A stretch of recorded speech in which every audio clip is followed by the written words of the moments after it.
Welcome back to the channel. The Department of Transportation, believe it or not, just did something that actually makes sense. And if you spend more than 5 minutes in this industry, you know how rare that is. For once, the people in charge, the ones who usually ignore truckers completely, have done something logical, almost rational. And I know what you're thinking. That can be right, but it is. U.S. Transportation Secretary Shawn Duffy went on the podcast What the Truck, yes, that podcast, and laid out a series of changes that, if they actually happen, could reshape the entire trucking industry.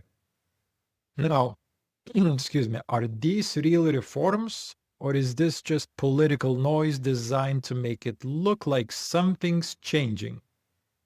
Let's find out. First, the speed limiter rule.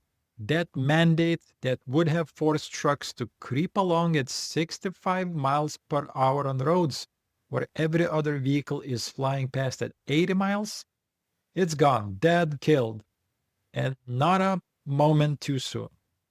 Because anyone who's ever driven, let alone driven a semi truck, knows that forcing trucks to go slower than the flow of traffic isn't just annoying, it's dangerous. It creates bottlenecks, it causes accidents. It's the kind of rule only a bureaucrat would love. Next one, parking. Truckers have been begging for somewhere to park safely at night. The government ignored them until now. Now the DOT says they're putting up $175 million to build truck parking across the country, which raises a question. Why did this take so long? Everyone knows parking is a crisis. Drivers are out there at midnight circling truck stops, running down their hours just looking for a legal place to sleep. So why did it take decades for government to notice? Who knows? And hopefully the money doesn't vanish into studies, consultants, and parking lots no one uses. I guess we'll see. Third, they're fixing the DOT website. Apparently, someone over there finally realized it still runs like a GeoCities page from 2003. No mobile version, no real interface. You need a desktop computer at a truck stop just to follow your compliance documents. Well, now they say they're making it mobile friendly. And again, you kind of have to wonder, why did that take 20 years? Moving on. Fraud. You've seen it, you've lived it. Ghost carriers, fake MC numbers, load board scams, double brokers. It's everywhere. So now the duty's turning to AI, artificial intelligence, to find the patterns, track the players, and shut it down. Now that could work, or it could become just another tool for government overreach, another way to target the small carriers while the big fish keep swimming. I guess we'll see. It all depends on how they use it. And finally, non-domicile CDLs. For years, states have been handing out commercial licenses to drivers who don't live here, don't operate here, and in some cases don't even speak English. And no one said a word. Now, finally, the DOT is auditing those states, looking into the abuse, and maybe, just maybe, putting American truckers first. And now let's pause for a second, because this is the part we ask. Why now? Why is this happening? Is it because the government suddenly grew a conscience? Or is it because after years of shouting, truckers finally got too loud to ignore?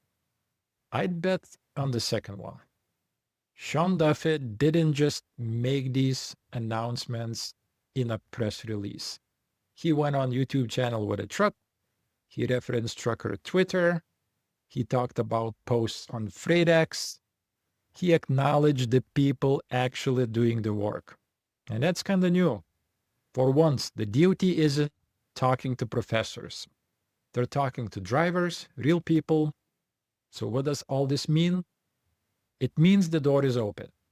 It means for once, Washington is listening, and that puts us in a rare position because now we get to decide. Do we sit back and wait, or do we speak louder? Do we hold them accountable, or do we let it fade into the next news cycle? And the truth is, these changes could make trucking better, a lot better, but only if they happen. Because words are cheap, and Washington knows how to use them. So don't get quiet, don't check out. If there is something broken, say it. If they get it right, say that too. And if they don't, well, you all know what to do. Like this video if you're tired of being ignored. Subscribe if you believe truckers should have a seat at the table. And leave a comment with what the DOT needs to hear next. Because for once, they just might listen. Stay safe, stay sharp. God bless the road. And we'll see you next time. Bye-bye.